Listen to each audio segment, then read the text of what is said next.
And for today, personal tip, ang aking personal payo for today, ibagay natin o iayo natin yung lifestyle natin dun sa sahod natin or sa kinikita natin, no?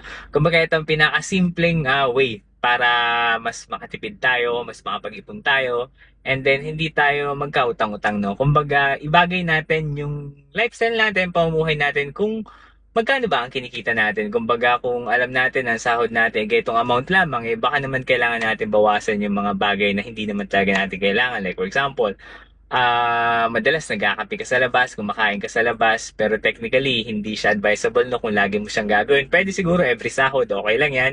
Or sabihin natin once a week, okay lang yan. Pero kapag sobra-sobra na yung tipong mas malaki ng gastos mo sa mga bagay na yan na kung tutusin, eh, kumbaga dyan napupunta lahat, no? Sa tingin ko mali na, no? Kumbaga, isa kasi sa the best way para ma-manage mo yung finances mo, eh, dapat ibagay mo yung lifestyle mo dun sa kinikita mo. For example, ang sahod mo 20,000 per month, diba dapat hindi tayo masyadong araw-araw alam mo yung kumakain sa fast food, baka pwede magbaon tayo, no? Ganun lang kasimple.